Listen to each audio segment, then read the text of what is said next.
Hewan ini mau saya jadikan kurban. Ini mau saya serahkan ke masjid, mau saya jadikan kurban saya. Ini menurut mayoritas ulama berbahaya kata-kata ini.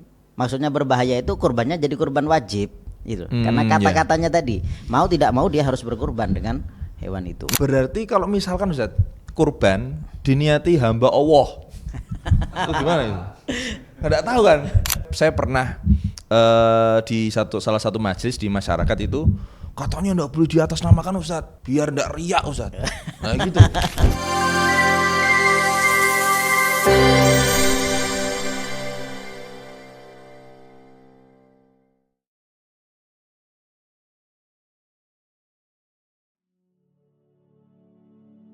Assalamualaikum warahmatullahi wabarakatuh. Waalaikumsalam. Alhamdulillah hari ini kita sedang bersama Ustaz Nanang di acara Bincang Syariat.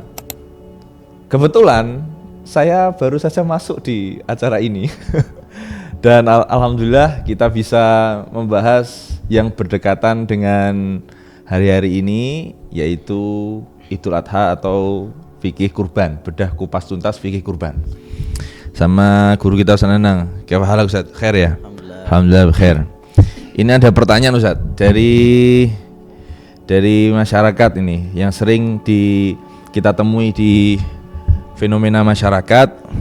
Itu sebenarnya niat berkurban itu seperti apa dan cara membeli hewan kurban yang benar itu seperti apa, karena terkadang orang itu harus benar-benar megang atau harus benar-benar menyaksikan atau harus benar-benar hadir ke kandang dan lain sebagainya. Itu menurut syariat itu gimana Ustaz? Nah, Hewan kurban itu kadang ada yang tidak perlu diniati. Tapi dalam niat kurban itu yang masyhur di antara kita ya, itu seperti nawaitul udhiyah atau saya niat kurban sunat lillahi ta'ala. Itu sudah cukup. Tapi ada beberapa hewan kurban yang tidak membutuhkan niat, seperti dalam nazar muayyan itu. Nazar muayyan itu, ini saya punya kambing itu, ini saya nazari akan saya jadikan hewan kurban tahun ini. Nah, itu kan tidak perlu niat karena memang ini yang akan disembelih nanti. Atau sudah maj'ulah ja'altuhu hadhihi syat udhiyatan, saya jadikan syah ini, kambing ini sebagai hewan kurban. Sudah ditakyin, sudah ditentukan. Cuman ketika gampangnya orang bertujuan menjadikan hewan ini sebagai kurban. Jadi hewannya sudah ditentukan, pakai isyarah apa dipegang atau bagaimana terserah. Yang penting sudah ditentukan hewan ini saya jadikan sebagai hewan kurban sunnah. Ya, itu selesai sudah. Kalau kan biasanya masyarakat ini Zat, ini yang tersebar di masyarakat ini kan biasanya zakat fitrah itu beras itu harus dipegang ya, ini bener ya untuk kamu ya. Nah itu berarti beda saya sama kurban ya. Nah, dalam zakat fitrah kan juga begitu kan, kita gitu ya? Tidak harus dipegang kan, yang penting ba'dal ifros sudah dipilah gitu ya, beras sudah dipilah, kemudian saya niatkan beras ini sebagai zakat fitrah. Cuman dari beberapa guru kita memang ada kebiasaan orang-orang tua kita megang beras gitu, karena mungkin dengan dipegang ada litabarruk lah untuk menambah keberkahan dengan dipegang sambil diniati. Dalam masalah ini mungkin juga begitu, cuman tidak ada keharusan harus memegang hewan yang mau dijadikan kurban, begitu juga beras dalam zakat fitrah sama. Nah sekarang kalau misalkan yang berkurban itu belum balik Ustaz, kan kalau misalkan saya sudah balik kan niatnya cukup saya gitu. Kalau belum balik kan gimana Ustaz? Itu kalau masalah niat itu bukan ditentukan sama balik. Misalnya ada orang sholat belum balik, sah apa enggak sholatnya? Kan sobi itu kan ada dua tuh, sobi anak kecil. Ada yang sah sholatnya, ada yang tidak sah sholatnya. Yang sah itu kalau dia sudah tamyiz. Nah, sudah tamyiz itu sah sholatnya dan di dalam sholat ada niat. Nah, berarti kan otomatis niatnya sah, sholatnya juga sah. Tapi ketika yang berkurban ini belum tamyiz, ini tidak bisa berniat. Kan tamyiz itu kan paham, bisa membedakan kan gitu ya. Kalau tidak tamyiz kan sama kayak orang gila gitu kan, tidak tamyiz kan gitu. Jadi intinya di situ. Tamyiz itu belum ini ya Ustaz ya, bisa pakaian sendiri gitu Ustaz ya, bisa itu wudu yang paling sendiri. yang asoh itu. Iya, iya. Ayakula wahdahu wa yashrab wahdahu wa yastanji wahdahu. Bisa makan sendiri, minum sendiri, kemudian qadhil hajah, istinja sendiri, kemudian pakaian sendiri. Itu yang paling bagus di antara pengertian tamyiz yang sampaikan oleh para ulama, itu yang paling bagus. Berarti kalau anak saya misalkan masih bayi, terus saya berkurban, niatnya untuk di atas namakan anak saya. Berarti anak saya enggak perlu megang Ustaz ya? Iya, enggak perlu. Enggak perlu ya. Tapi biasanya anaknya seneng kalau megang kambing. Megang. Tapi takutnya ditendang. Bahaya. Gitu ya. Clear ya. Kemudian ini Ustaz, tapi kan katanya itu saya dengar dari Ustaz Miftah Farid itu katanya ini Ustaz, kalau megang itu jadi wajib itu. Itu gimana Ustaz? Udah, yang jadi wajib itu kalau dinadari. Dinadari ya. Ya kan, asal hukum dalam kurban itu kan sunnah dalam mazhab Syafi'i ya. Lah, perkara sunnah bisa menjadi wajib kalau dinadari. Nah, saya nazar mau kurban, atau saya nazar hewan ini saya jadikan hewan kurban. Ada juga nazar hukmi. Nazar hukmi itu disamakan dengan nazar ikror lah gitu. Dengan bil ja'li, saya jadikan hewan ini sebagai hewan kurban saya. Itu kan pengakuan. Atau ini kurban saya, hewan kurban saya. Maka dengan mengatakan seperti itu sudah ada pengakuan bahwa ini sebagai nazar hukmi. Ini harus dia jadikan sebagai hewan kurban dan jatuhnya wajib. Ini para ulama seperti itu pendapat yang kuat. Lama yang dimaksud itu bukan dipegang, tapi kata-katanya ini menyebabkan hewan yang akan dikurbankan menjadi kurban wajib.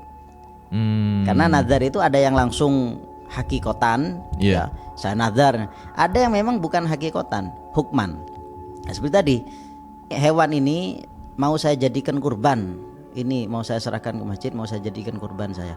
Ini menurut mayoritas ulama berbahaya kata-kata ini. Maksudnya berbahaya itu kurbannya jadi kurban wajib gitu. Karena kata-katanya tadi, mau tidak mau dia harus berkurban dengan hewan. Nah, pada umumnya Ustaz, itu nazar itu kan ibadah sunnah menjadi wajib. Nah, itu apakah harus dengan demi Allah saya bernazar? Terus harus ada saksinya? Apakah harus kayak gitu Ustaz, nazar itu? Tidak harus seperti itu. Makanya tadi kan ada nazar hukmi tadi. Dia mengatakan saya jadikan hewan ini sebagai hewan kurban, itu sudah jadi wajib nanti kurbannya. Bukan kurban sunnah lagi. Dan ini nanti berpengaruh di cara pendistribusiannya kan. Pendistribusian daging kurban wajib dan sunnah itu kan berbeda. Nah, ini yang mestinya dihindari ini. Sebisa mungkin tidak mengatakan ini hewan kurban saya. Atau apalagi ditambahi dengan nazar ya. Mengatakan ini kurban saya atau saya jadikan hewan ini nanti kurban atas nama saya. Kata-katanya ini mempengaruhi terhadap status hewan. Awalnya sunnah menjadi wajib. Nah, cuman kalau orang awam biasanya banyak yang ini terjadi di orang-orang awam gitu. Makanya kalau orang awam biasanya enggak masalah lah diberi udzur orang-orang awam karena mereka tidak ada tujuan ketika mengatakan itu, tidak ada tujuan menjadikan hewannya sebagai kurban wajib. Makanya para ulama untuk orang awam dalam masalah ini dianggap udzur begitu. Oh gitu, ya. Soalnya itu apa ya? Misalkan ya, saya sebagai orang awam, saya ditanya, ini kambing siapa? Ini kambing saya. Oh itu kan kalau asal gitu jadi wajib kan, wah repot itu semuanya jadi wajib kan gitu. Dan kalau kurban wajib itu kan saya dengar nggak boleh dimakan sendiri Ustaz ya? Nggak boleh dimakan sendiri, harus semuanya disedekahkan ya. Sama fakir dan dihadiahkan juga ya? Kalau hadiah tidak boleh. Tidak boleh juga? Oh. Jadi kan awalnya memang pendistribusian daging kurban itu kan boleh dimakan sendiri, boleh diberikan kepada orang kaya, dan harus ada sebagian daging yang diberikan kepada fakir miskin dalam bentuk sedekah kan gitu. Tapi kalau kurban wajib semuanya harus masuk ke fakir miskin, masuk sedekah. Nah, itulah sulitnya panitia di situ. Iya. Wah, bahaya ini. Terus nek penentuan fakir miskin dalam penerima kurban ada enggak? Apa sama seperti zakat fitrah itu? Sama saja, cuman dalam masalah ini kita enggak harus detail ya, maksudnya kita pakai zon kita, dugaan kita, oh ini sudah fakir miskin, enggak harus lihat slip gajinya berapa gitu. Iya. Susah lah. Iya. Karena susah loh, bener susah loh. Saya kemarin nerangan gitu panitia itu debat saya Ustaz. Loh, yang tahu gajinya itu siapa Ustaz gitu. Yang tahu gajinya siapa? Terkadang kita tuh kadang kalau penglihatan awam itu gini, ini tidak punya mobil, tidak punya motor, parkir. Terus ini punya toko swalayan, toko kelontong, tapi gajinya tidak seberapa, berarti ini miskin gitu.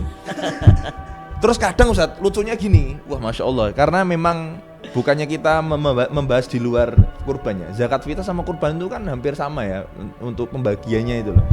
Lah itu kadang ada yang merasa dia itu pantas untuk menerima Ustaz.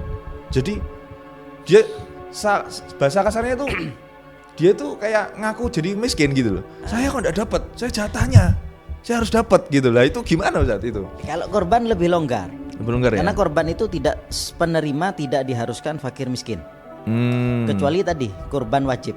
Nah, orang yang datang kepada kita ngasih daging, dia kan tidak jelas ini apakah korban wajib ataukah korban sunat.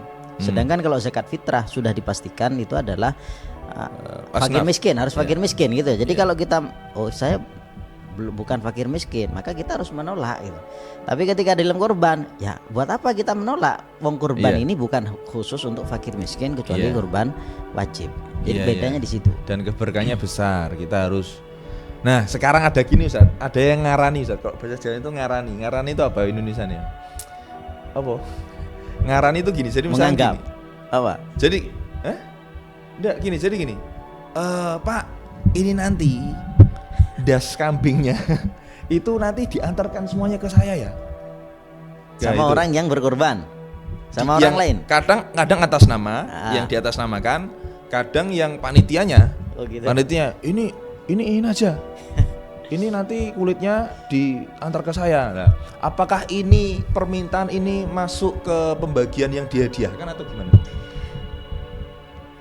Awalnya begini, panitia ini tugasnya apa? Tugasnya sesuai dengan apa yang diwakilkan oleh orang yang berkorban kan begitu. Ketika orang yang berkorban begini, ini saya mau berkorban di sini, cuman nanti dari hewan kurban saya ini kepalanya saya minta, kemudian sampilnya saya minta 1, dan saya minta 1 kilo dari dagingnya. Maka itu harus dilaksanakan sama wakil, sama panitia ini loh. Nah, kan yang berhak untuk membagi daging ini diberikan kepada siapa? Orang berkorban. Nah, ketika orang yang berkorban memasrahkan seperti itu, otomatis wakil harus ngikuti menjalankan sesuai apa yang diperintahkan kan gitu. Berarti itu boleh Ustaz, ngarani itu boleh meminta request boleh saja ya? Cuman kan nanti panitia bisa nego, jangan seperti itu, ini kebanyakan, gimana kalau 5 kilo jadi 2 kilo itu enggak masalah kan, kita cuma nego. Tapi ketika ini adalah syarat dari muwakil, orang yang memasrahkan kepada panitia wajib menjalankan. Cuman ketika yang minta ini orang lain selain orang yang berkorban, ini tidak ada keharusan panitia untuk melaksanakan itu. Misalnya ada orang, saya mau minta kepala, ini panitia tidak ada keharusan untuk mengikuti atau menjalankan permintaan tersebut. Panitia itu menyerahkan daging kurban harus sesuai dengan apa yang diperintahkan atau diminta oleh orang yang berkorban. Yang kedua harus sesuai maslahat, jadi sesuai syariat dan sesuai maslahat, yang maslahat lah. Ini masalahnya seperti apa, itu yang dilakukan. Nah, oke. Kemudian permasalahan selanjutnya Ustaz, ini kan tentang tugas utama panitia kurban tadi sudah disampaikan sedikit ya. Jadi dia itu mewakil saja, dia hanya mewakili orang yang berkurban, orang yang berkurban. Lah ini adakah tugas yang lain Ustaz? Terus kemudian penyerahan kepada panitia kurban ini seperti apa? Dagingnya apakah harus ditentukan? Kan saya pernah baca itu kan di kitab Popo lali aku. Lah ini jangan sampai ditiru kitabnya, lupa. Sulus dihadiahkan, sulus fakir miskin, sulus disedekahkan fakir miskin. Lah ini ukuran ini Ustaz, ini wajib atau gimana? Kan tidak ada nominalnya, kilonya tidak ada, sulus itu gimana Ustaz? Itu udhiyah yang tatawu ya, kurban sunat. Panitia itu yang pertama harus memastikan kurban ini sah. Itu tugas berat panitia. Sah artinya memastikan ini kurban yang datang kepada kita ini sudah diniati apa enggak sama orangnya. Kalau ini sudah diniati, kita sudah selesai. Jadi ketika memotong enggak harus niat lagi, kan sudah diniati. Ketika hewan ini sudah diniati jadi hewan kurban, seandainya dicuri sama orang kemudian disembelih itu jadi kurban, karena sudah diniati, kan gitu. Panitia juga begitu, harus memastikan hewan ini sudah diniati oleh orang yang berkurban atau tidak. Kadang orang itu ada pedagang ya nganter. Ini kambingnya siapa yang mau berkurban di sini? Nggak tahu Ustaz, orangnya nggak mau disebut namanya. Itu kita kesulitan. Lah orangnya ini sudah meniati kambing ini sebagai hewan kurban atau belum? Kalau belum, dia pasrahnya ke kita, pasrah niat juga apa tidak? Gitu. Itu kesulitan panitia. Makanya ketika kita, loh terus gimana Ustaz? Ya sudah husnudzon saja, dia juga pasrah niatnya kepada kita juga. Saat itu kita meniati juga. Berarti di sini tadi antum menyampaikan ada niat nyembelih juga, Ustaz. Itu gimana, Ustaz? Biasanya kan orang berkurban itu kan yang menyembelih kan sambil diniati, ini kurbannya siapa? Kurbannya Bapak Fulan. Dibacakan ada kertas gitu ya. Sebenarnya yang berhak berniat itu kan orang yang berkurban. Ketika niat ini dipasrahkan kepada panitia, maka panitia. Nah, penyembelih kita datangkan orang, belum ada pemasrahan niat kepada dia, artinya sia-sia lah gitu. Kecuali memang dia dipasrahi oleh panitia, oleh orang yang berkorban misalnya niat juga. Tapi seandainya hewan ini sudah diniati, kemudian ketika disembelih tanpa niat lagi, itu sudah cukup. Nah, makanya ini penting niat ini dalam kurban. Berarti kalau misalkan Ustaz, kurban diniati hamba Allah, itu gimana ini? Nggak tahu kan? Mana nggak tahu? Ini gimana ini? Niat ingsun apa gimana? Hamba Allah. Nah itu kan kadang ini Ustaz, kan ada, saya pernah di salah satu majelis di masyarakat itu katanya nggak boleh di atas namakan Ustaz, biar nggak riak Ustaz. Nah gitu. Ini kadang terus saya juga bingung. Karena jawabnya saya gini Ustaz. Oh Bu, kalau di atas namakan hamba Allah nanti bingung panitianya. Saya cuma jawab gitu Ustaz. Itu gimana Ustaz kalau di atas namakan hamba Allah gitu Ustaz? Ya aslinya kalau memang orang yang berkurban itu sudah meniati kambingnya tadi, sudah tidak masalah. Panitia tidak perlu meniati, kan sudah diniati kan. Yang bermasalah itu ketika kambing ini datang dari penjual, kita tidak tahu siapa orangnya, apakah sudah diniati atau enggak. Ini yang buat kita kesulitan. Makanya kita pakai husnudzon tadi. Mungkin orang yang berkorban ini juga mewakilkan kepada kita plus niatnya juga. Makanya kita niat. Iya. Berarti niat itu termasuk tolak ukur. Jadi yang menentukan sah. Makanya dalam mazhab Syafi'i kan innamal a'malu binniyat itu kan innama sihhatul a'mal binniyat, bukan kamalul a'mal. Berarti tolak ukur keabsahan kurban itu satu niat, yang kedua apa Ustaz? Yang kedua syarat-syarat terpenuhi. Cuman panitia yang paling pokok di situ.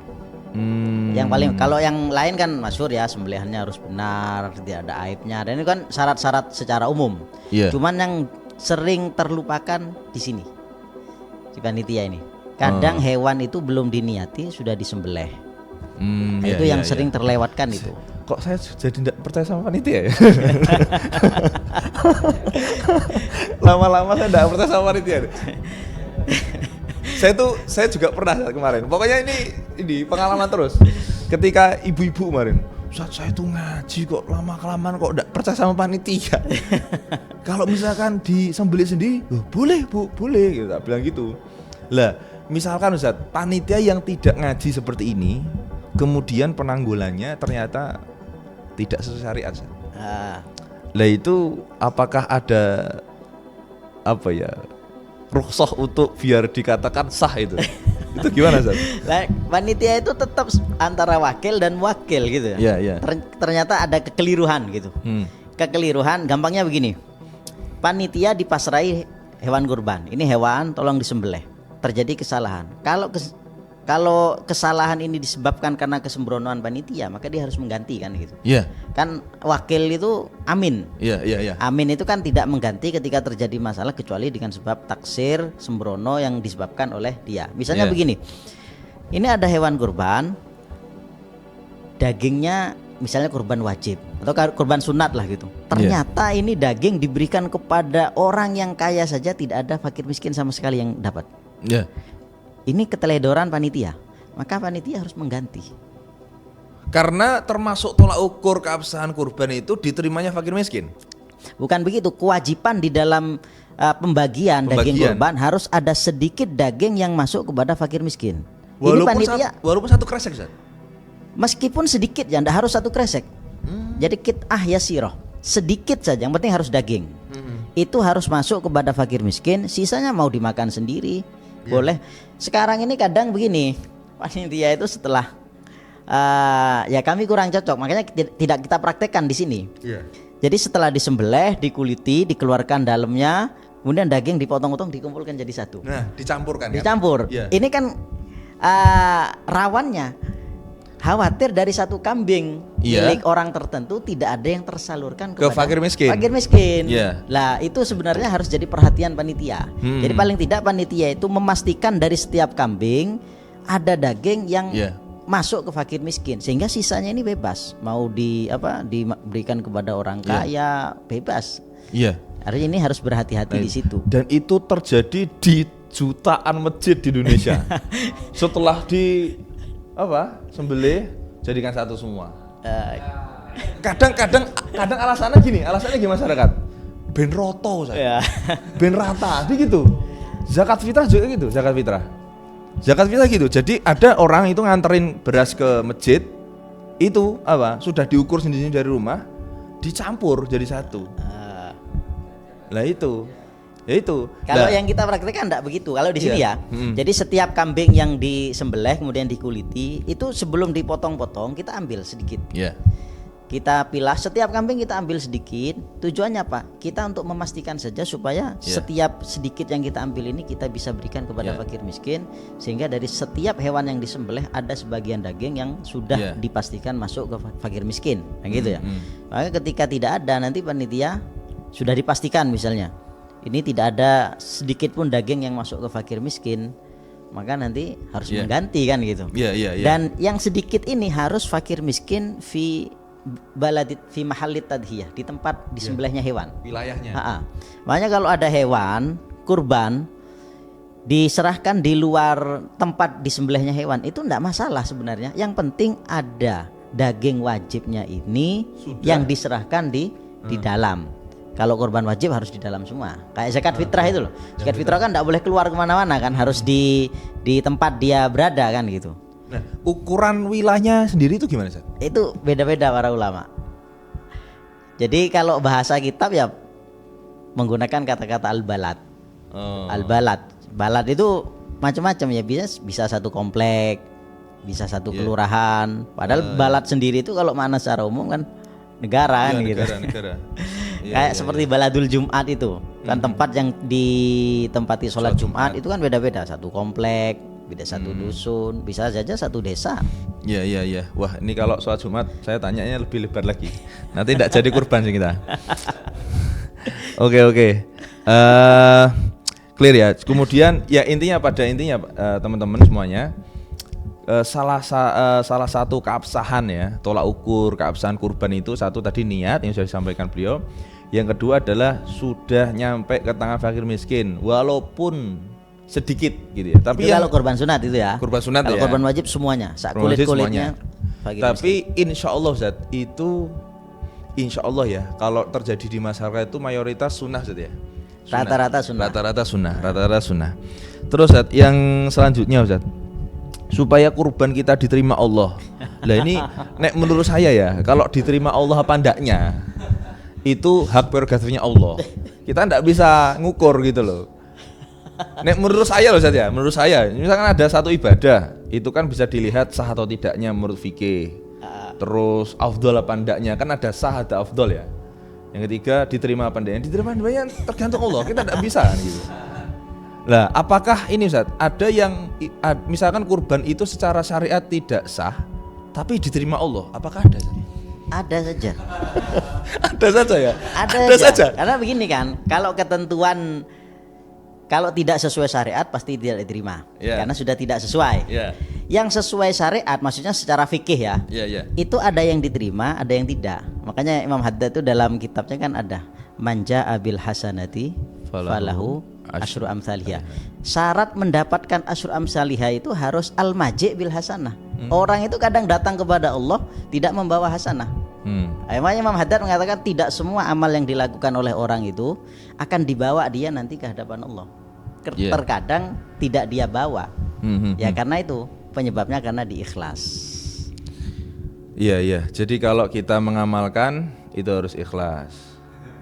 Iya enggak? Kan ilmu kan harus diamalkan. Diamalkan masih ditanya lagi apakah harus ikhlas. Itu kunci itu. Kunci. La yanalallah Iya. luhumuha wala dima'uha Mm-mm. yang yanaluh taqwa. Iya, yang takwa.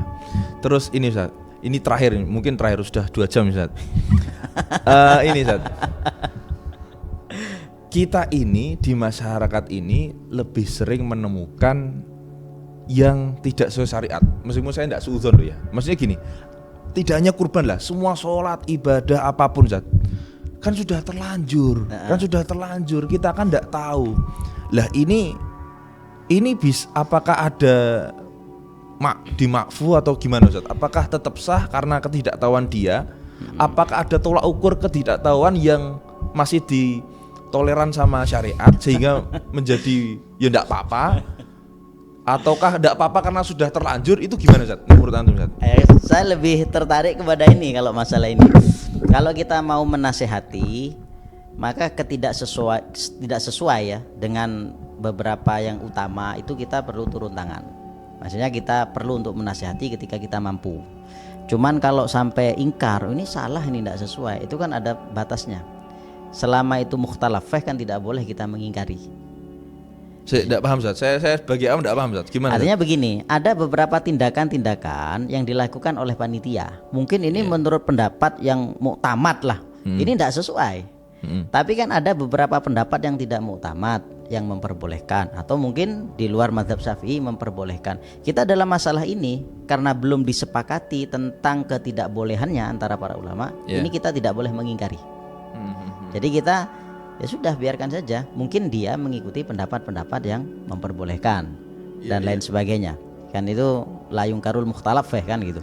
Tapi kalau sekedar untuk menasehati karena ini kurang baik, ya memang diperbolehkan, cuman kurang baik. Dalam masalah ini kita dituntut juga untuk turun menasihati dan mengarahkan, tapi bukan dalam rangka ingkar. Nah, ini kalau saya lebih tertarik ini karena memang panitia itu pemahaman antara satu tempat dengan tempat yang lain berbeda-beda. Rujukan asatid yang dijadikan sebagai apa untuk bertanya itu berbeda-beda. Itulasanya aja beda-beda. Itulasanya juga beda-beda. Kadang kita mau menyalahkan, ternyata dia punya patokan dari Ustadz Fulan. Nah gitu, ternyata Ustadz ini mengambil pendapat yang berbeda dengan yang kita maksud dan lain sebagainya. Mungkin kita lebih bagus seperti itu. Ketika itu masih ada yang memperbolehkan, ya sudah gitu. Mungkin ikut yang memperbolehkan dia. Nah, ini yang agak serius Ustaz.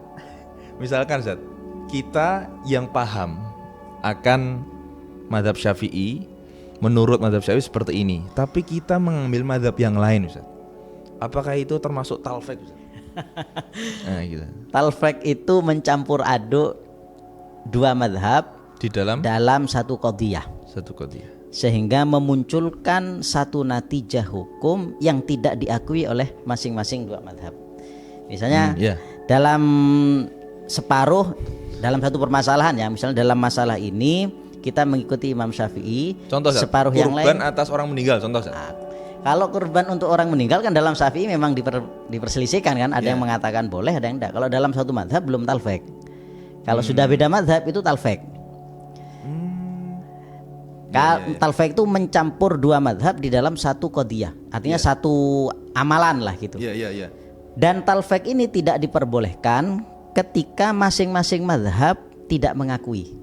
Ada orang sholat misalnya, orang sholat, kemudian dia wudhunya tidak mengusap semua kepala, rambut kepala. Kenapa kok enggak ngusap? Saya ngikuti mazhab Syafi'i kan harus sebagian saja gitu. Terus sebelum sholat ternyata menyentuh perempuan misalnya. Oh saya ngikuti bukan mazhab Syafi'i ini.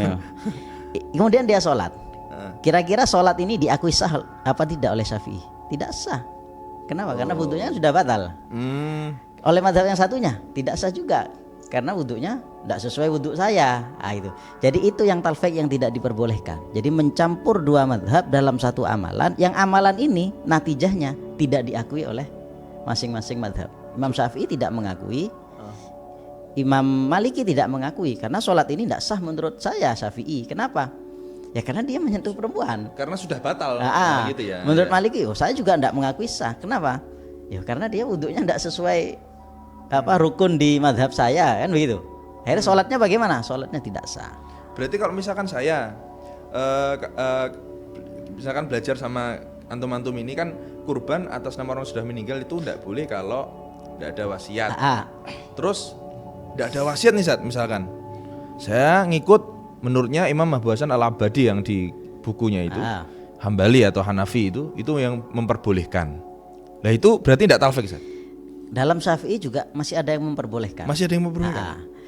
Dalam memperbolehkan kan karena memang tidak ada nas soreh yang melarang. Jadi kan yang melarang itu kan karena ada alasan karena ibadah ya tidak bisa diniabah, tidak bisa digantikan gitu. Kalau digantikan maka harus izin sama orang yang bersangkutan. Sementara ini sudah tidak ada. Meninggal. Sementara ulama yang mengatakan boleh, alasan mereka kan karena ini disamakan seperti at-tasadduq anil mayyit. Kalau tasadduq anil mayyit apa kita perlu izin kepada sang mayit? Kan tidak. Nah, ini dari nazar alasan yang berbeda ini maka muncul dua pendapat. Lah kalau kita mau ngikuti yang satunya ya silahkan, mau ngikuti yang pendapat yang kuat lebih baik. Makanya kan hal-hal yang seperti ini perlu kita terapkan yang sesuai maslahat kepada orang-orang awam. Kadang kita menggunakan pendapat yang kuat, kadang suatu waktu mungkin yang lebih maslahah adalah yang pendapat yang tidak kuat tadi. Karena kan tergantung orang awamnya seperti apa gitu. Iya. Oke.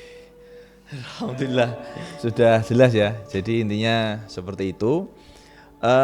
Bagi kalian yang ingin lebih belajar lagi permasalahan fikih, bahkan di semua permasalahan masail-masail yang khususnya sering terjadi di masyarakat, maka bisa ikuti terus channel kami, Media Riyadhul Jannah, Nyantri Yuk Media. Juga nanti di dalamnya insya Allah tidak hanya fikih, tapi banyak seperti akidah, sirah, kemudian tasawuf dan lain sebagainya. Mungkin hanya itu yang bisa kami sampaikan.